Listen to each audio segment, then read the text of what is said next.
You can almost picture it, can't you?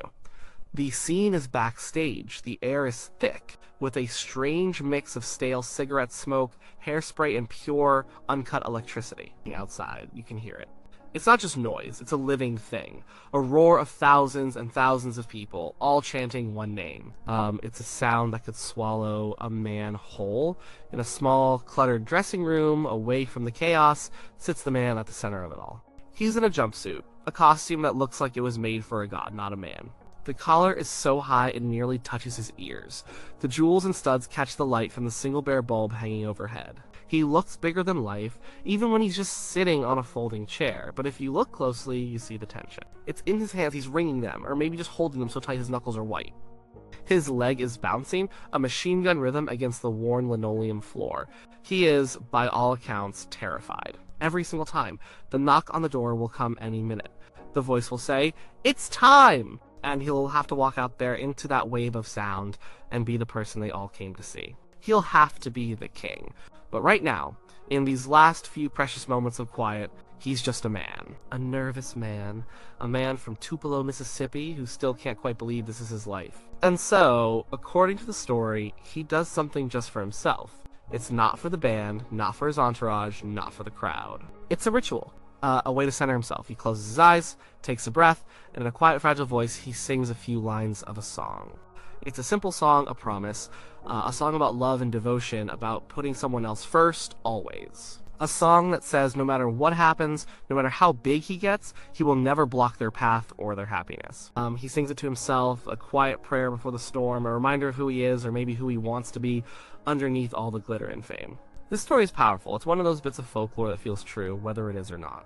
It's repeated by fans, shared in online forums, and whispered like a secret password. It adds a layer of vulnerability and sweetness to a man who often seemed untouchable. The idea that this larger-than-life icon had a secret, humble ritual makes him human. It makes him one of us. It's the kind of detail that turns a legend into a person. But is it true? Did Elvis Presley, the king of rock and roll, really sing this specific song to himself before every single show he ever performed? The desire for our heroes to have rituals is deeply ingrained. We want to believe in the magic. We want to know their secrets. Whether it's a basketball player bouncing the ball exactly 3 times before a free throw, or a writer who can only use a certain type of pen, these rituals fascinate us. They suggest a hidden key, a special formula for greatness. They connect the extraordinary to the ordinary. We all have our little habits and superstitions, so when we hear that a giant like Elvis had one too, it forges a bond. The story of the pre-show song fits this mold perfectly. It's not just any ritual, it's a musical one. For a man whose entire life was music, what could be more fitting? It wasn't about a lucky charm or a special pair of socks. It was about the music. It suggests that even for him, music was a source of comfort and strength, a private sanctuary, not just a public performance. The choice of song in the story is also perfect. It's not one of his big swaggering hits.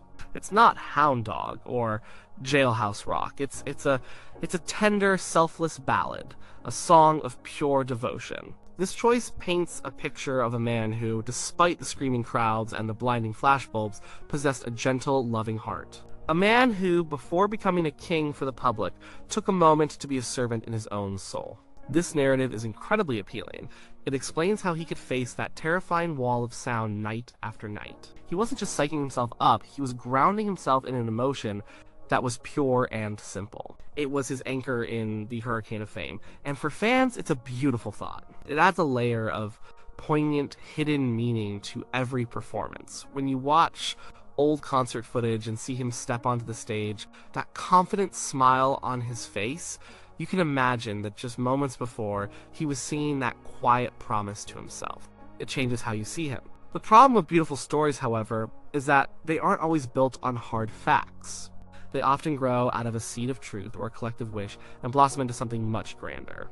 To find out what really happened backstage, you have to talk to the people who were there. You have to go to the source. The men who stood by his side, who zipped up the jumpsuits, who handed him the water, and who heard what was actually being said and sung in those final moments before showtime. These were the members of his inner circle, often called the Memphis Mafia. For men like Joe Esposito, his right-hand man and road manager, Jerry Schilling, his lifelong friend. Red and Sonny West, his bodyguards from the early days, Lamar Fike, Charlie Hodge. These were the gatekeepers, the witnesses. When you start to comb through their memories, through their books and interviews, a different picture begins to emerge. They all talk about the pre-show atmosphere.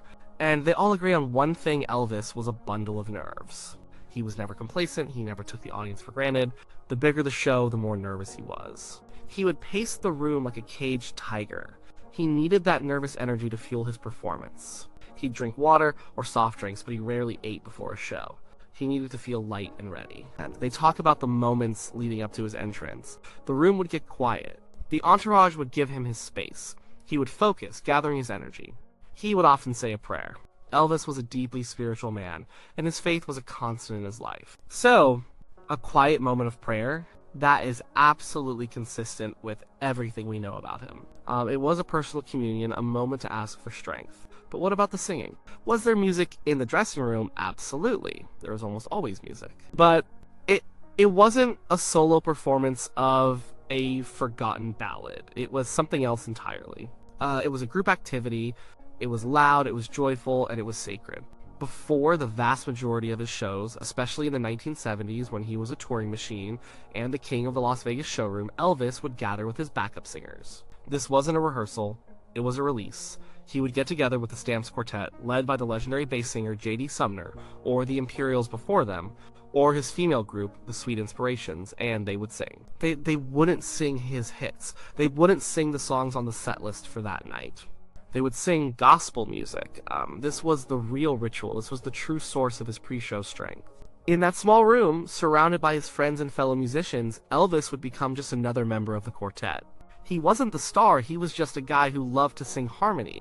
He'd often take the baritone part, or he'd just follow along, his face lit up with a joy that you rarely saw on stage. The power of those voices, singing songs like How Great Thou Art, Sweet, Sweet Spirit, or Why Me Lord, would fill the room and seemingly shake the walls. J.D. Sumner, a man Elvis had idolized since he was a teenager, spoke about these sessions often. He said it was how Elvis calmed his nerves. It was how he connected with God and with his own past. Gospel music was Elvis's first love. It was the music he grew up with in the Assembly of God Church in Tupelo. It was the music that moved him more than any other. Rock and roll made him famous, but gospel music fed his soul. So, the image of Elvis singing alone is incorrect. The reality is, in a way, even more moving. He wasn't isolating himself, he was surrounding himself with community. He was drawing strength not just from a private song, but from a shared experience of faith and harmony. He was connecting with the music that formed the very foundation of his being. These gospel warm-ups were not a quiet, fragile moment. They were powerful, soulful, and deeply felt. The men and women singing with him weren't just employees, they were family. And in those moments, they were all equal before the music. Think about the difference. The story of the lone, secret song is romantic. It's about a man's private promise. The true story of the gospel jam session is about a man's need for connection, for spirituality, and for the comfort of the music that raised him. It's less about a secret and more about an open-hearted celebration. It shows a man who at his core understood that his immense talent was a gift, and he paid tribute to the source of that gift before every performance. It was his way of getting right with himself and with his maker before offering himself to the world. So where does this specific song, the one from the original question, fit into all of this? If it wasn't his pre-show anthem, what was it? The song itself is a real piece of Elvis history. But to find it, you have to go back. Way back. Back before the jumpsuits, before Las Vegas, before Hollywood, before Heartbreak Hotel. You have to go back to 1954. He was just a kid then. A 19-year-old truck driver who had a dream. He had walked into Sun's studio in Memphis a year earlier, supposedly to record a song for his mother's birthday. That's the story he told anyway. What he really wanted was to be discovered. The legendary producer Sam Phillips saw something in him, a spark. He saw a white kid who could sing with the feel and the soul of the black rhythm and blues artist he admired. But it hadn't clicked yet. They had tried a few things, but the magic wasn't there. During this period, in January of 1954, months before he would change the world by recording That's All Right, Elvis went back to Sun to record a couple more demo songs. These were just for him, paid for out of his own pocket. He chose 2 ballads. One of them was a song of quiet devotion, a promise to a lover that he would never be an obstacle to their dreams, that he would always step aside for their happiness. And it was a song of incredible tenderness and maturity for a 19-year-old kid. He sang it with a simple, unadorned honesty. His voice was pure, full of youthful vibrato, and trembling with emotion. It was just him and his acoustic guitar.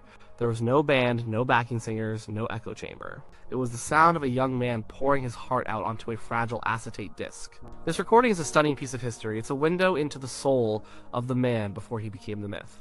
It shows the raw, sensitive heart that would always beat beneath the rock and roll bravado. The song wasn't a hit. It wasn't even released at the time. It was a personal recording, a demo. It sat on a shelf for decades, a forgotten artifact from the dawn of his career. It eventually surfaced, long after his death, as a treasure for hardcore fans and historians. It's a ghost of a voice from the past. Now you can see how the wires might have gotten crossed. The story of this intensely personal, deeply emotional song, recorded when he was young and unknown, is powerful.